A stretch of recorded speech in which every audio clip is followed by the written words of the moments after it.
Hey, hello. Thanks for tuning in. It's another one in the series of Payback. And tonight I'm interviewing Steve Lamacq. It feels really weird to say that because I think the amount of times Lamo's interviewed me, it's just bloody weird. But I'm super chuffed to have him here. I think everything's running smoothly. Where's Lamo? Oh, yeah. Hello. How are you? Hello. You How all you right? doing, mate? I'm fine. Fine. Hang on. I'm just going to move my phone slightly. Hang on a second. Yeah, If I can. make sure you get every record in view.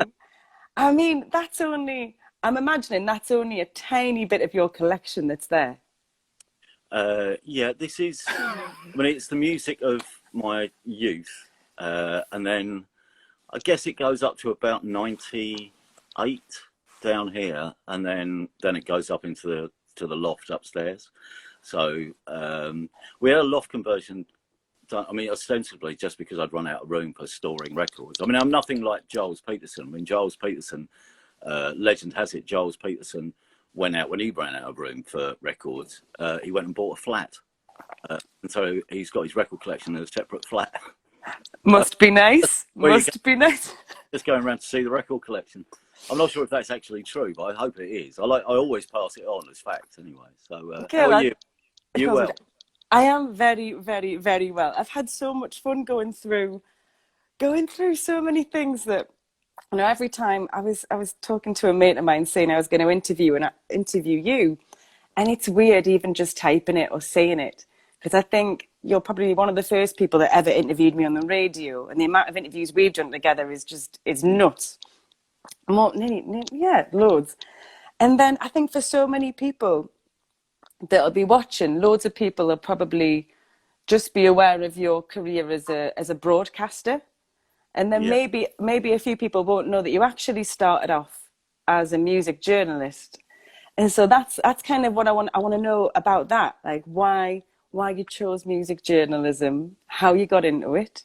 Yeah, I mean, it goes back much further than that. I mean, I suppose weirdly, I guess. I mean, John Peel has quite a big part to play in all this because after discovering Peel, I used to be one of that generation of kids who used to listen with the lights out. And then when I got a bit older, because it was late at night and it's school the next day, and your mum and dad don't want you to know that you're listening to a radio station till midnight. But then I started. I used to in the morning write little 3-line reviews of the tracks that he'd played that I thought were quite good.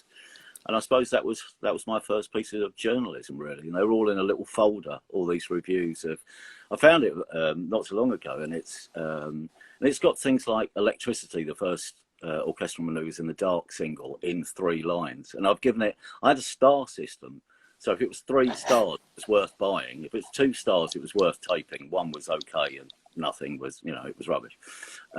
So that was it, really. I was basically.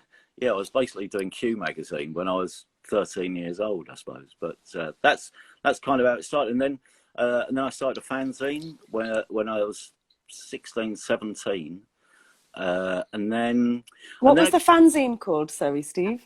it was called A Pack of Lies, Pack of Lies. That's it. based on. I mean, I say this retrospectively, and I'm sure I couldn't have been thinking this as a 16-year-old kid. But I always said that the title was. It was essentially if we ever got sued for libel, I would be able to claim that we said it was a pack of lies in the first place. So we would squeeze our way out of it like that. But Very then good. you get to the stage, don't you, where you have to start making decisions about what you're going to do with life. And so I was in the sixth form at a very moderate Essex comprehensive. Late 70s going into the 80s. I was in the sixth form at the start of the 80s, and most of my friends, pretty much everyone in the sixth form, was going to university. But for some bizarre reason, and this is how badly wired our brains are as music fans, I think, I decided that it wouldn't be very punk rock to go to university. And in fact, all I wanted at that age, at 17, when you have to fill in all these forms, was to be able to go to gigs in London, because I'd lived in a village. It's tiny. I mean, honestly, it's a tiny village. At the last census, the population was 1,003, and there's one bus in and one bus out a week on a Wednesday, and you're 10 miles from Colchester. So, and I just felt so, I didn't feel connected enough to the thing that I loved more than anything else, which was music. And I read the music papers religiously, or two of them a week, and everything seemed to be happening in London. So all I wanted to do was be in striking range of going to see gigs in London. So given this and the fact that I was writing a fanzine and that I decided I wasn't going to university, I'd cut down my options to the point where the only thing I could do, I looked around and I thought, well, what can you do? Are you any good at anything, really? Well, if you're quite good at writing, what can you do with that? So I found the National Council for the Training of Journalists 1-year course in journalism, which was based, one of the courses was at Harlow Technical College, and I looked up Harlow on our very ancient road map, and it was quite close to London and it had a train station. So I applied for that, and obviously after that you do a year-long course in journalism. The only thing you can do after that is to go and be a journalist. So I ended up, after about 3 months, 2 months out of work, I became a junior reporter on the West Essex Gazette. Have you seen Ricky Gervais Afterlife, that series? And No. he works for this local paper, Oh, and there's really? just like these ridiculous stories, like, oh, I don't know, someone finds a piece of cheese in the shape of Jesus and stuff like that. But were Yeah. you reporting these kind of weird stories? Life. I mean, when you start, you have to do. I mean, you're very much as a junior reporter, bottom of the ladder. You have to do all the golden weddings for a start. I did so many golden weddings. My favourite golden wedding, and I went round to this couple's house, and she was lovely, and he was an absolute nightmare. I mean, I was going to say mildly racist, but I mean the comments he was making about the people who'd moved into his area since they'd been together, and it was offensive, really. But she was the sweetest woman and barely got a word in edgeways. And eventually, at the end, and the payoff for all these, for every golden wedding, I was taught this when I went to do my first one. Always ask them at the end, "What's your recipe for success?" And without fail, people would say sharing, forgiveness, and all these things. And always someone would say, well, give and take. And at the end of this particular interview, I said to them, so what's your recipe for success? And she said, G and T. And I went, give and take. And she said, no, love, when it's getting on my nerves. Legend. Yeah, fair enough. Bloody what weird. And then it's soon after these golden weddings.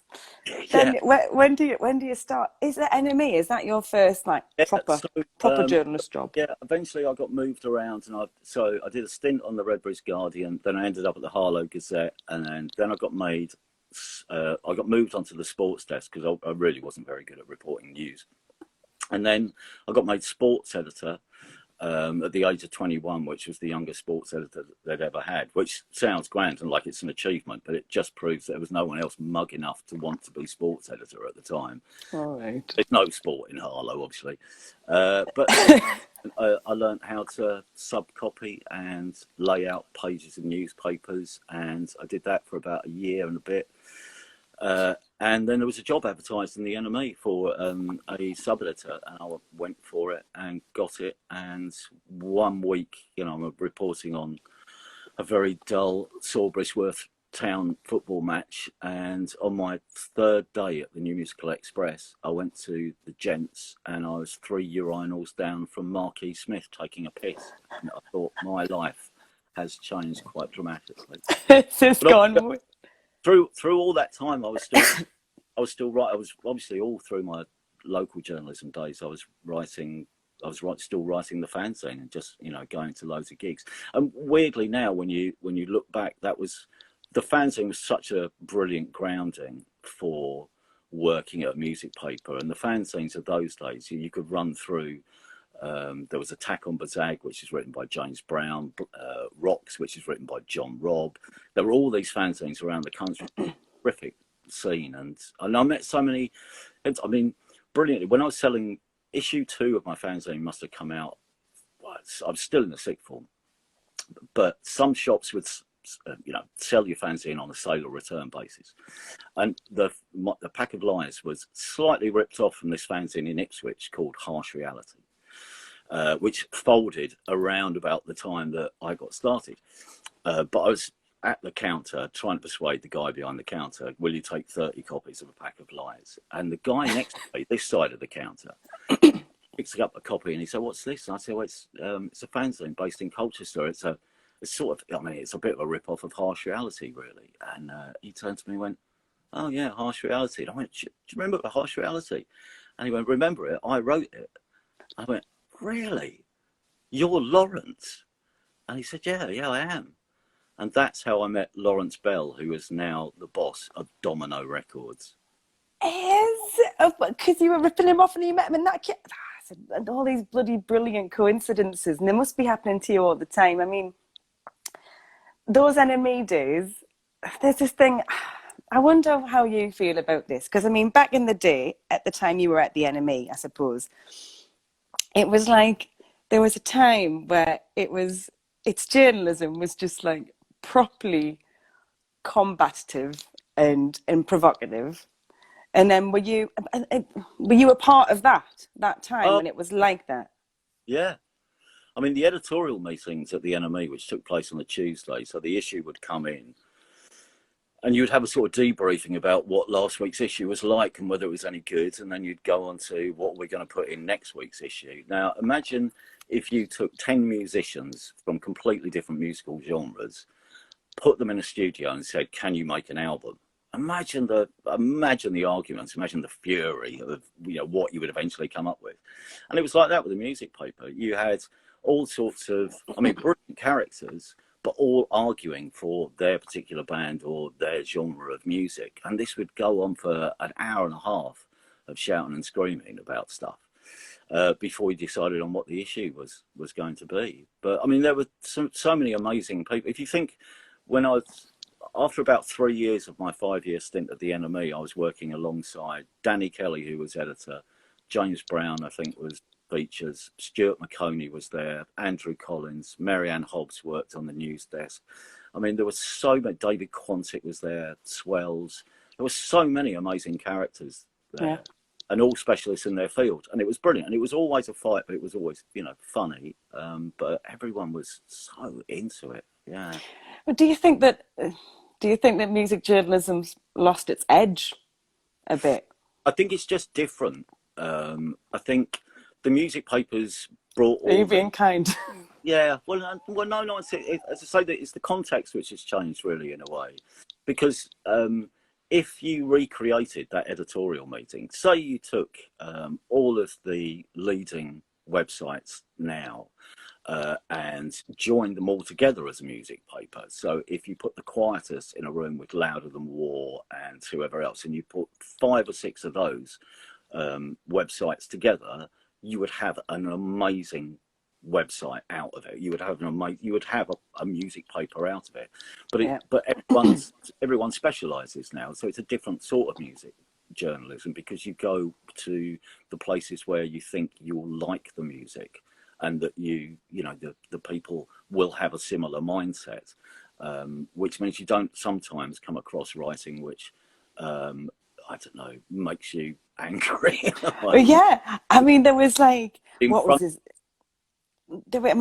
was so many journalists that were just, I guess, were responsible for creating these feuds and rifts between bands, or just winding them up as well. I mean, what was his name?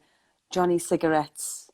Johnny Cigarettes, yeah. Johnny Cigarettes. But I mean, have you had, and I know there's been loads of artists who've like tried to, chin Johnny Cigarettes, or maybe successfully have, but have you ever had that kind of, that hostility from a band or an artist after something you've written about them?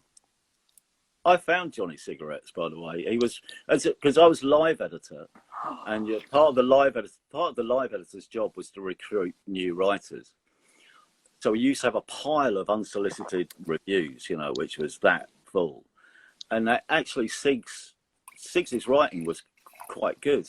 So I can't remember, did I phone him up? I must have tried to phone him up and there was no reply. And I phoned up again and there was no reply. And I was leaving messages for him for about 2 weeks. I was thinking, if you really want a job on a music paper, you're not going around this the right way. And it turned out that the reason he wasn't getting back to us was he worked at a 24-hour petrol station. So he would work at night, come home, and then sleep all day. And when we gave him some reviews, he would go and see the gig, go to work, write the review overnight at the petrol station, go home in the morning, type it up, go into town, fax it to you, the old days, and then go back to bed. So when you phoned him up to query something, he was in bed, you couldn't get hold of him for another day. But yeah, no, obviously there is, yeah, I mean, you had to be as honest as you could, I think, when because the responsibility of working for the enemy, I mean, it's similar now. I mean, I try not to get excited by bands that, other people are just for the sake of it. Because the one thing you have to build as a journalist or a presenter, I think, is trust with your audience. So don't sell them a dud if you can help it. But yeah, you would. I mean, in the NME days, I've slated bands who certainly haven't forgotten about it. I remember years down the line, myself and Joe Wiley were doing. We did this amazing thing, Top of the Pops, when it was produced by a guy called Rick Blackshill. Top of the Pops Weekender at Wembley, right? At Wembley Arena, I think it was. So Wembley Arena, massive thing, right? And me and Joe are doing the sort of Britpoppy style day. We're hosting it, we're presenting it. And we were sitting in our dressing room. We were sitting in, basically the cupboard, which they weren't using for anyone else. And we were working out who we were going to introduce. And we'd gone through the list. And one of the production assistants came in and said, oh, and just one other thing. Ocean Colour Scene have said they won't be introduced by Steve, which is because of a review I'd written about them 4 years earlier, I think, when I was at the NME. Can you remember what you said? Oh, well, I do remember. I do remember that the OCS stood for. They had about as much musical innovation as office cleaning services. OCS, office cleaning services. Well, they're asking for it, and also I mean, they weren't very good at the start, though. To be honest, when they first started, weren't very good. they're all right. They're all right for like a roller disco. I remember reading something of yours about, because I wonder about these hostile interviews and stuff. And there was this Liam Gallagher one. Yeah, I mean, yeah, that was when we were at Radio 1. We did this interview, and we've been trying to get Oasis for ages. I mean, ages, and this is around Be Here Now, I think, had just come out. And Oasis were, I mean, they were at that point where they could just say yes or no willy-nilly. And anyway, eventually, having phoned up, I don't know, for at least a month and a bit, the radio plugger came back and said, yeah, Oasis are up for doing this. And it'll just be Noel, because obviously at that point, Noel and Liam, I don't think they'd been interviewed together for at least 2 years. Yeah. And because they didn't really get on in interviews. And so he said, brilliant. And obviously we cleared the programme, and it was going to be from 7:30, I think 7:30 till 9, an hour and a half, just with Noel. And then they both turned up together.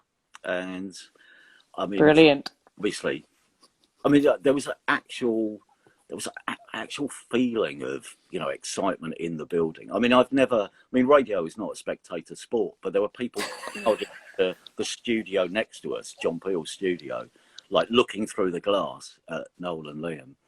And yeah, I mean, no one had told me that they'd been to the GQ award the afternoon. So they were, I mean, slightly inebriated by the time they arrived, amongst other things.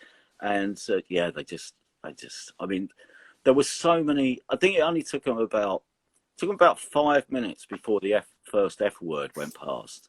And the first one you don't notice, and then the second one you do, and then it just got worse and worse. I think we had something like 88 complaints in the first 10 minutes, and then it just sort of went a bit downhill from there. But yeah, it was the interview where Liam Gallagher called out, I think, what did he say? So I'm telling you now, Jagger, Schmitchards, and every other, and it was just C word after W, and oh my goodness, can I just get to the next record? Yeah, I'm surprised. I mean, these days we'd have probably got fired for it, but at the time, I mean, they had I mean, this showed how central Britpop was to everything at that point. Yeah. That by the time that Liam eventually stormed out, he had one too many arguments with Noel and just left. Noel stayed, but by the time Liam walked out, 3 tabloids already had photographers outside the front door of Radio 1 to take photographs of him. And the next day it was front page. I mean, I remember going to the corner shop thinking, I'm sure it'll be fine. No one will notice this. And looked down at the selection of newspapers by the counter. And, oh, yeah, okay, it's made the front page of the Sun, but that's fine. It won't. Oh, and the Mirror, but the Mirror's fine. Oh, it's on the Mail as well. And then it was in the Standard. And it's oh, this is, yeah, I mean, it was. But I mean, again, we were asking. I mean, actually, if you listen back to the transcript of the interview, you can find the interview still now on YouTube. If you listen back to it, some of it makes some really salient points about where they were, because they'd risen all this way to a point where Noel particularly sounded exhausted and a bit defeated by everything. Yeah. And it was weird. It was like when you go out for an evening. Or people went out for an evening in the 90s. So you would start off and you would be, I don't know, probably in their parlance, buzzing, and then you would get out and you were this high, and then you would go down, and then all of a sudden you would hit the wall, and that was like the interview. I mean, Noel was virtually mumbling by the end of it. He just seemed to have, it was like he'd hit the come down. It's really, I mean, listening back to it now, it's fascinating, but it's Liam Gallagher's moment on radio, definitely. Yeah. I mean, there must have been so many occasions when you just, especially like back in the day when you were doing face-to-face interviews, but like, other times when you would do them, because now they're in like controlled environments in the studio. But are there ones before where it was like in odd settings? Like somebody's home, or I don't know, have there been like ridiculous situations where you're like, where am I? What am I doing here? Interviewing whoever. Well, the only interview I did with Nirvana was in a bed and breakfast in Shepherd's Bush. So we had to get down there early in the morning. It was just around the time Sliver was coming out, although I'd got, I think, 4 tracks, but maybe 4 tracks, demos of what would become Nevermind. But yeah, we went, me and a photographer called Martin Goodacre, went to this, and it was a really iffy looking bed and breakfast. And you went in downstairs, and room number 23, and you went up the landing and knocked on the door, and Kurt Cobain opens the door, and the bedroom has got 3 beds in it, basically, and all 3 of Nirvana are staying in the same room. And it was just really weird. And then we did the photo shoot over the road in the kids' playground, as I remember it. But that was the day that, that shot of Kurt Cobain, that's the one where he's looking up through his fringe, the really iconic shot, which everyone used after his death. Yeah. That was taken that day. Mark Goodacre, Kurt Cobain, at that photo, he's sitting on the bottom rung of the climbing frame. And Goodacre, and it was cold. I remember it. It was a chilly day, and they had other press to do later on after us. I think Melody Maker were coming straight after us, and Kurt was just sat there looking at the floor. And Goodacre said, Kurt, can you look up? I need to take a solo shot. And he wouldn't look up, and he was still looking down at Kurt. Can you look up? And eventually Goodacre said, if I say this is the last photo, will you look up? And he looked up through his fringe. Goodacre took the photo, and that's the classic photo which was taken that day. That's amazing. There's, you've got your one-man show, going deaf for a living, and I guess like in that, there's going to be so many. I mean, because you've just met all these great artists, and you've also been there at really pivotal points in people's careers as well. It's not just kind of a name check of, oh, when I met so and so and so and so. It's like at really pivotal points in people's careers, and you've been pivotal in their careers as well.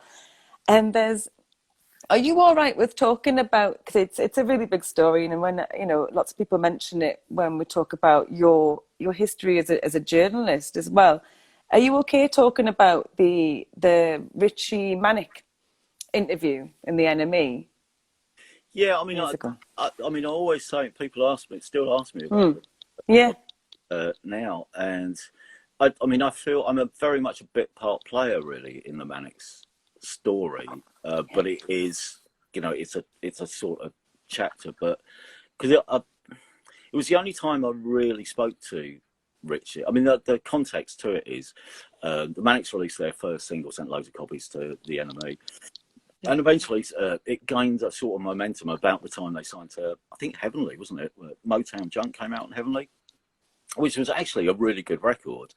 But there was this, I've always had a slight problem with hype going to being too exaggerated too quickly without anyone taking anyone to task. I think that's what journalists probably should do, is to just see the cracks, and you've got to have someone just saying, lads, are they, guys, are they really that good? And we'd just been through, there'd been a band just before them called Birdlands who had crashed and burned and gone like this and straight down, like in a classic music paper, build them up and then knock them down. And I didn't want the Manics to be like that, because I thought the Manics were pretty good. But I thought, there's some questions to be asked, given that it was blanket amazing press at the time. And I don't even think I thought they were a bad band. I had written one slightly scathing review of their gig, which they did at the Bull and Gate in Kentish Town, because, to be frank, they weren't great, I didn't think, that night. But you had a lot of people like Bob Stanley at the Melody Maker was writing about them, and James Brown, Swells, and all these people. But I went to Norwich. By this point, one of my favourite press officers, a man called Philip Hall, was managing them, and so we went up to Norwich, me, Philip, and Ed, the photographer, and we met them again at another, this time very chintzy bed and breakfast, and they were pretty nice, actually. I mean, the one who was coldest, because then we got a lift in their van to the venue from the hotel, and the one who wouldn't talk to us was James, who sat at the back in his Ian McCulloch style long Mac, wouldn't engage in conversation at all. Nicky Wire was amazing, as I remember it. They went on, they did 31 minutes of spirited post-Clash bit of Guns N' Roses jumping around punk rock. We did the interview, which was, well, there was. What I do remember is there were a couple of actual punk rockers with Mohicans down the front who kept shouting "plastic punks" at them. They obviously didn't like them that much. But anyway, we did the interview afterwards, and then after the interview, which I think was all right. I mean, I've got a cassette of it still, which actually, when Simon Price was writing his Manics book, I gave him the tape of the interview. Because I thought I could, you got to trust some people, and Simon, particularly because he's a very big Manics fan, I thought, well, this is fine. And so other people have listened to it, and I think it was reasonably fair. I don't think it was that contentious. It wasn't as if I was bullying them or trying to tear them apart in any way. It was merely trying to quantify some of the manifesto, which other people hadn't probably tried to do at the time. And anyway, so Richie, after that, came and found us and said, have you got a minute? And led us backstage, and that's where he, I mean, obviously he'd planted a razor blade somewhere, and then he started to write for real down his arm, which is, I mean, at the time, this is the most bizarre thing. You couldn't see what he was writing, because that first cut was so deeply, it started bleeding quite profusely from it. And people say, well, why didn't you stop him? And, well, one, it was all over very, very quickly. Two, do you think he would have wanted me to stop him? Which doesn't sound like much of an argument, but I don't think we were even, because Richie had amazing eyes. I mean, you looked into Richie's eyes, and there was so much going on in them, so deep, and we just carried on talking as he was writing. As I say, it was all over like that, really. And at the end of it, he stayed backstage. I ran out and got Philip, the manager, and said, "You better get back and see Richie, because he's I think you need someone to talk to at the moment, and yeah, and then the brilliant thing was, so I went. All I remember, one of the main things I remember is the cigarette machine was broken. So we only had one cigarette between us, me and Ed Sears, and he had the cigarette. I went and found Ed, the photographer, commandeered the final smoke, and went outside and slumped against the wall, and I guess in some sort of state of shock, really. Meanwhile, Ed, having said what's gone on, and I'd sort of explained to him, Ed goes and finds Richie. Richie's been bandaged up by this point, and then Richie, when Ed goes over and says, "Can I see it?" Richie goes, "Oh yeah," just takes the bandage off and shows him that what he's done, and they take a photograph of it, and yeah, it was just the whole thing is bizarre. It's weird now saying it out loud, but it was one of those things that just happened. I think your mind, not saying it's like a car crash, but I think your mind sort of almost shuts down, just deals with the thing that's in front of you, which you cannot understand because nothing has prepared you for this thing. And maybe I would have done things slightly differently had I thought. I mean, no one. To be fair as well, no one. The subject of self-harm wasn't really in the public domain at that point as it was even 5 years later. So no one really knew that Richie had been cutting himself anyway. So it looked more like a rock and roll gesture than it did maybe something far deeper, which was going on in his head at the time.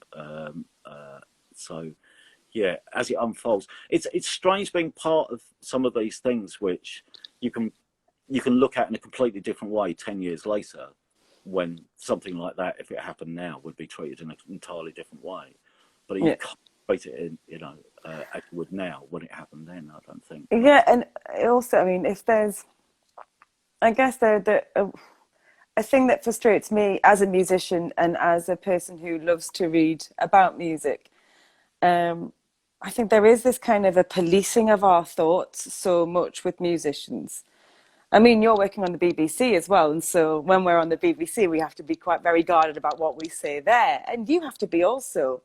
I mean, you did start, the round table, for example, where cleverly you're not necessarily reviewing bands yourself, and you're not slagging them off, but you do get musicians on who who some people really don't hold back. Has that Yeah, surprised you? Because I've been on it a bunch of times, and there's this lovely phrase. What is it? You say it all the time. Was I don't really like to say bad things about people unless they're Alt J, who I think are a bunch of virgins. But unless it's them, I don't really want to say anything bad about anybody. And so I always just go, what is it? What is it we say normally? Like, well, it's just not for me. it's It's not. just not. It's just not for me.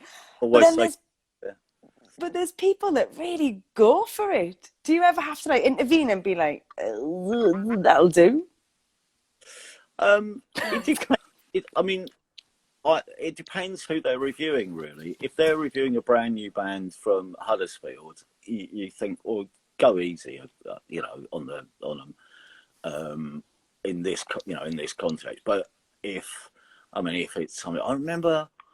I mean, every so often you have to break cover, don't you? And I can't remember. I think it was Metallica with Lou Reed or something like that. It was one track, and even I had to say, "Do you know what? That is bloody terrible." I mean, that there is no reason for this record to exist apart from for their own ego and vanity.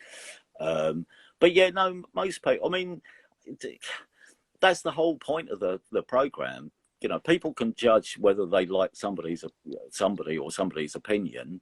Just because somebody in a band says this is an awful record. Well, it's the great thing is everyone else has heard the record, so they can make their own mind up. It was worse in the days when there was no alternative music on the radio, and you got slagging in the press because that was your only connection with the audience. Because unless Peel played it or somebody played it, then no one was going to hear this thing. And journalists could crucify bands, and even bands could crucify other bands. But at Yeah. least But you know, that gives a platform. It's one of the things that I pretend I don't like it. I love this about Roundtable, and it's kind of like voyeuristic nature in you, where it's like, oh, so and so. So basically, I always make fun of Alt J, because about on my first album, one of my singles was on, and one of the guys, Gus from Alt J, said something bad about my song. We didn't even, it wasn't even bad. It Lovely was like dust. What, really? Gus. Really? Yeah, but I've seen him since, and he knows that I hate him. And he'd said something about my song, and I still to this day I'm like, I hate that guy. But I think it's kind of because journalists were at one point pitting artists against each other all the time. And I know it's not a healthy environment. I know it's not good for anyone's head. And all that. You know, but I think there was a bit of fun in it sometimes. There was a bit of fun in it. And I mean, we do get like Twitter spats and things like that. But I do kind of sit with bated breath listening into the round table like, oh, did you hear what so-and-so said about so-and-so last night? Brilliant. It provides that great entertainment there, mate. Yeah, I'm constantly surprised as well because we'll go through a list and then that list of records we're going to do will evolve during the course of the week, and we do try and put in one record for each artist. What's really bizarre, something that you think, well, they will like this. Yeah. Of all the guests, you try and think, well, what would they like? And it turns out we're really rubbish at second guessing what people like, because somebody will go, here's your, somebody from a soul background, you found the best soul record of the week. And they'll go, yeah, it just sounds really generic from the genre, so I hate it. Well, but that's the one you're supposed to, we thought you'd, So yeah, it's strange. But I think that's the great thing, is that you will see other sides of artists, things that you wouldn't expect them to like, and things that you would expect them to like, which they don't like. I think that's quite interesting and informative of the person who's come on, really. It's a brilliant format. I love listening to it, and I love going on it. It's a great thing. There was I mean, there's so obviously with your shows especially as well, and your journalism beforehand. There's so many artists that you've championed. Is Coldplay your fault? Yeah. Right. Okay. We'll forget about that one. But there's Well, also it's thing. This is in the one man show. So I apologise. This is a plot spoiler. If we ever get out and tour the one man show again, hopefully. but you know my mate Jamie, don't you? Sweary Jamie. Very Jimmy. Yeah, it's very sweary Jamie. When he went travelling, and he was in, I don't know, I think it was Vietnam. I want to say Thailand, but I think it was Vietnam. And he sent me a message that just said, it's like 2:00 or something. It's 2:00. I'm in the only bar. I'm the only person in the only bar in this tiny village in Vietnam, and they are playing Coldplay.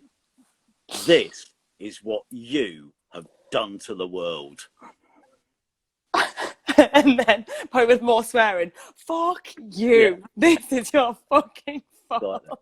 You're not on the BBC now, Steve. It's fine. But the thing is, if you I mean, I've always I'm not intentionally contrary, but I do think some bands at certain times are in the wrong place at the wrong time, where people won't take any notice of them. If you go back to the point where Coldplay was starting, I mean, bear in mind, Coldplay were turned down by 21 record labels before they eventually got signed.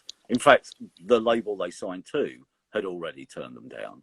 So if on that basis, there's the fact that they kept going, and at least 3 or 4 of the labels said, we just can't hear a single. And you think, well, but so at that point, Coldplay, and that first Coldplay album is lyrically naive and a little bit not juvenile, but it's not brilliant. But I think Rush of Blood. Boring. No, not boring. Not exactly.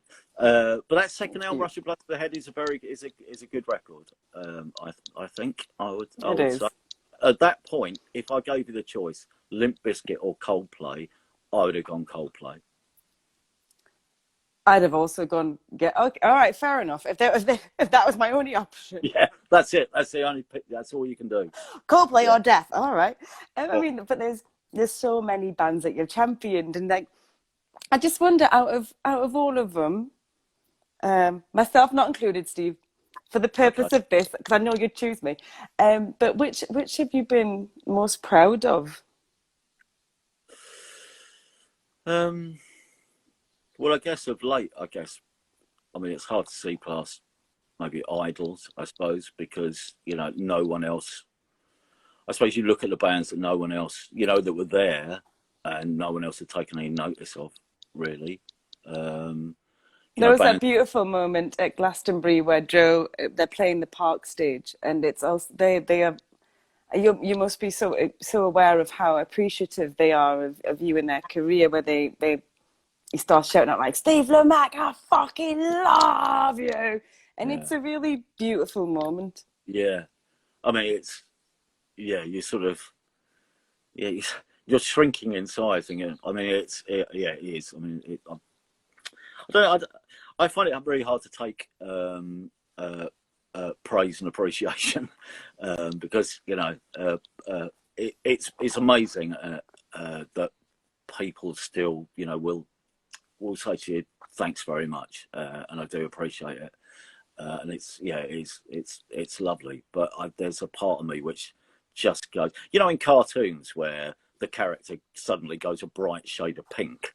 I mean, that's what I do every time somebody, particularly from a stage, says, "Thank you for doing the thing," and I just go really pink and like this. Right, because I mean, like before lockdown, I mean, unfortunately, I mean, I was reading something you'd said recently where it's like the first time in however many years you've just not been going to gigs, but you're such a recognizable character now because you have been on telly, and we do see your face on Six Music, and they haven't got that anonymity, and so do you find it difficult at gigs sometimes?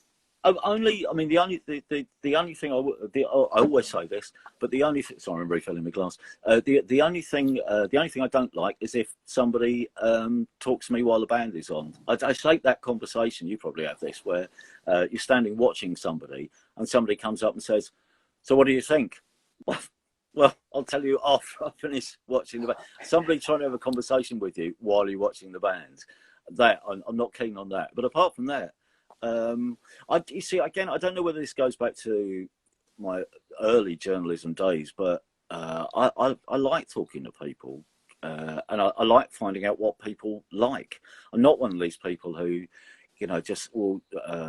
I hate research. When they do research for for the enemy or for now Six Music, and they tell you things that this is the data of what people like and stuff. I get out and talk to people. That's why I like to go. I love nothing more than going around on tour and going to gigs in different parts of the country because different parts of the country have different parts of different opinions and different musical tastes, and within that, everyone has their own taste. And I love it when people come up with a band you never heard of or tell you you're wrong. So you can have because it actually what it does is it forces you to enunciate to actually vocalize what you like in an argument about a band, and that makes you think about why you actually like a band rather than just saying, "Oh, I just think this band are good." But why do you like them? And you'll only find out sometimes. I've had this happen before. That you only find out that how much you really like a band because someone is standing next to you at the bar at the Hull Adelphi asking you why the hell you're playing that band because they're shit. So so all that I genuinely enjoy. I mean, I'm not saying queue up and have a go at my musical taste the next time you see us at a gig when all this is over, but any constructive criticism is usually welcome. Oh, you've been on tour with a bunch of bands also. Mm. Who you been on tour with? Which was the most fun? Which was the most debauched one? Um, Oh, maybe Therapy. Do you know the band Therapy? The I'm Irish an indie. band. Therapy? I'm an indie disgrace, Steve. I don't know who that is. Go go back and go and look them up. Um, that was so brilliant because it started the tour that I went on, and they had two buses, and it was one for bands and direct crew, I think, like the tour manager, and then they had the crew bus, Yeah. and within 3 days, it had gone to straight bus and party bus. It didn't matter who you were. And the band were on the party bus, and some of the crew were on the let's go to sleep bus. That was good. Although, having said that, they took a Subbuteo table round with them on tour, which I thought was a nice touch, so that they could set up and play a game of Subbuteo before each gig during soundcheck. I don't know. I mean, more recently, I've found bands. I mean, are they less debauched? I mean, Catfish and the Bottlemen, they're not debauched in any way. They seem to be straight off home, save the cash, go to bed. I mean, it's boring. It's tiresome. I mean, you go to more gigs than I play gigs. Do you know what I mean? So it's like you've got to look after your own mental health and your physical health as well, because you can't be going to. Do you know what I mean? Like, how many gigs in a week would you go to normally? These days, not so many. I mean, I was looking through some old diaries the other day, and at that point during NME days, and even at Radio 1, I was probably averaging about 180 a year, I suppose, somewhere 170, somewhere between 160 and 180 a year. Whereas now it's less than that. I pick and choose a little bit more now, and it's more difficult now in London because when the scene was centred in Camden, you could probably go to a couple of gigs in an evening. It's a little bit more difficult now that the scene has migrated to East London because, I mean, some of those venues are quite a walk, you know. Yeah. And I'm not getting any younger. Actually, I think you are. Since you've had a child, I think you are getting younger. I disagree. I disagree. If you could be in any band, I don't know, present or in the past, whatever, which one would it be? Well, I suppose I'd quite like to have been Paul Simonon in The Clash. I'd quite like to be in somebody like, I don't know, Teenage Fan Club, maybe. I think that would have been quite good. I don't know really. I mean, in a way, you'd quite like to just be one of the Chemical Brothers, because then you don't have to lug a load of gear around, do you? Just got some records. You know, I don't know who. Yeah, and they make loads of money as well. That's a good one. That's a good one. Probably somebody like maybe Snuff. Maybe somebody like that. I mean, at the moment, you know, who wouldn't want to be in? I don't know. I'd love to be maybe in. Maybe Idol. What I'd really like. I mean, it's a very hard question for me. Yeah, I mean, you're already in Idols pretty much. You're already like an honorary member of Idols. That doesn't count.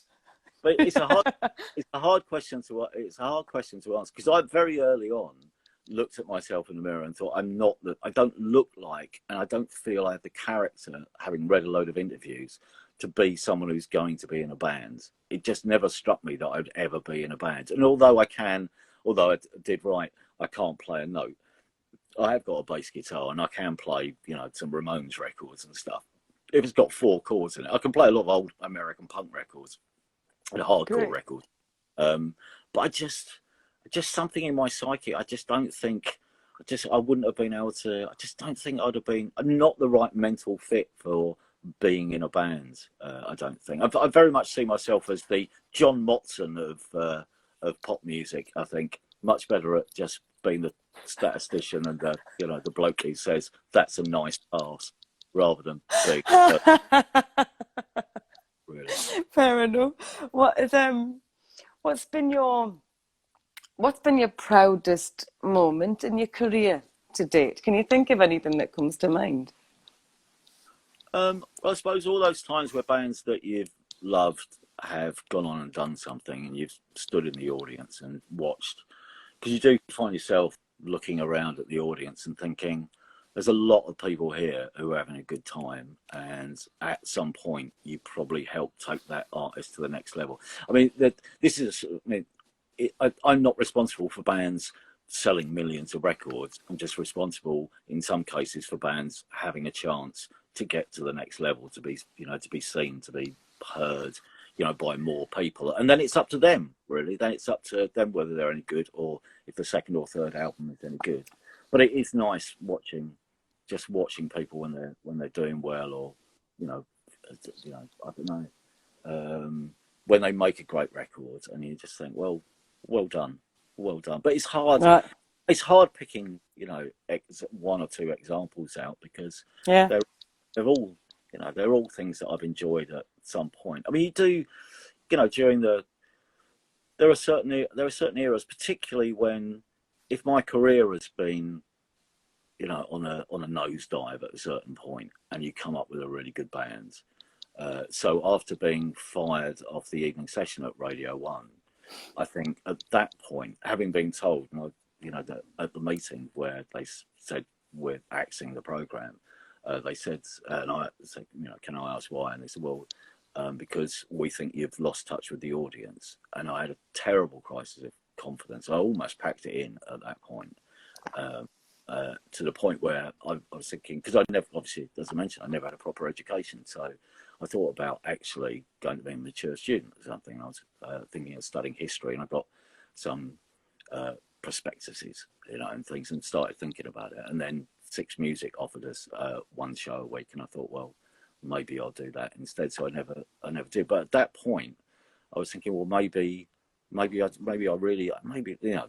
professionals. They run radio stations and stuff, so maybe they're right. And then within the next year, we were the first to play Franz, and then the brilliant. I was at a Franz gig, Franz headlining the Franz ITA. Ferdinand. Yeah, when this guy came up and gave us a demo. I'd just come out of the gents' toilets, and this guy was hovering around to give us, and gave us a demo. And he just had the band's name. There's no sleeve or anything, just the band's name and a phone number underneath it. And I don't know, it took me about, weirdly for me, it took me about a week to get around to listening to it. And I listened to it, and I thought, this is really good. And even one or two of my mates whose opinions I trust said, yeah, we don't like it, and we went to a gig to see them, and said, yeah, I don't really get it. I think, no, this is good. And that was Block Party, and the man standing outside the toilet was Kelly. And when that first record did well, and they went on to do Class well, record. I was really, really proud, because I think the lyrical content and some of the images on those first two records are really, really good. So that was a great record. I heard that, is it, well, because you do famously listen to, I've asked you this before, but you listen to everything you get given. I've been with you when people come up to you in the street and they'll give you, like, you told me this thing, I don't hope I didn't make it up. You had to ensure that anytime you bought a jacket or a coat, that you could fit a CD in the pockets. Yeah, that's true. Is that true? I mean, probably So canny. I'll probably be more fashionable in years to come when everything is done online. But at the moment, when you're still getting given CDs, yeah. I mean, you do get some very strange looks, because obviously you're in a shop and you're taking a coat on. You trying the coat on, but then I think it's doing this, and what are the people thinking in the shop? What are the shop assistants thinking? It's just put a CD in his coat. Is he going to walk out? I mean, it must look, but yeah.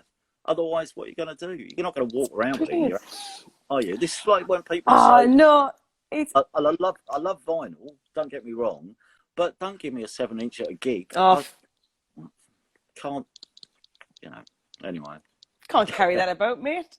No. You've got a really good skill of, and I've spoken to other artists who say this about you quite often. Is that often that music journalists become more famous than the people that they're interviewing, because you so often have new bands on your show that you interview, and you've got a really good way of making them still feel like the star, even though you are, more famous and well known than the person who's there. And it's a really beautiful thing that you do to make them feel at ease and make them feel special and build them up.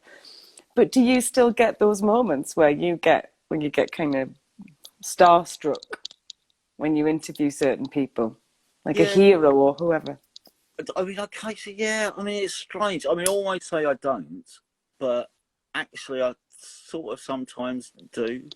I mean, I think what I find, anyone who can do something well that I have no ability to do, in a way, starstruck. So, I mean, I can get starstruck being introduced to someone from the Colchester United first team, which sounds ridiculous. I get more starstruck by being introduced to, whoever from the U's than I probably would interviewing. I don't get starstruck by Dave Grohl or somebody like that now, because I think the thing, most of the people who are now really famous, it's not like I'm meeting them for the first time. I've Yeah. known them since we were all nothing. You know what I mean? I mean, I'm not going to get starstruck by Tom York because, you know, we were both nothing when we first met. So I guess not so much pop star. But then, having said that, Jarvis Cocker came in to do an interview, and it's not just before lockdown about his new album. And it's not I'm starstruck by Jarvis Cocker. I just think Jarvis Cocker is really great, and I really like this album. I think my fear, so it's not being starstruck. My fear is more that I will come across as a lunatic fanboy. You know what I mean? It's that thing which I think is a little bit embarrassing. I mean, this is the thing which, I mean, the same thing with you and Idols is, which is why I rarely do this. But going up to a band after a gig, a new band after a gig, and saying, "I thought you were quite good," you know, and the band or the artist going, "Oh, what? Who are you, mate? What?" It's just that I fear that more than anything else. I think really that's a more awkward situation as it goes. I mean, you mentioned being like, idolizing someone from Colchester United, but weren't you also going to be weren't you going to be a goalie? Weren't you a really talented goalkeeper? And like, if you weren't to have a career in music, wouldn't it have been in football? I'm too short. I'm quite good in goal, but I'm too short, just too short. But yeah, I'm not. Yeah, I'm a reasonable. Well, I got the nickname. I don't know. I can't remember how this came about, but I got the nickname Steve the Cat Lamacq for my agility in goal. I mean, not these days, but back in the day.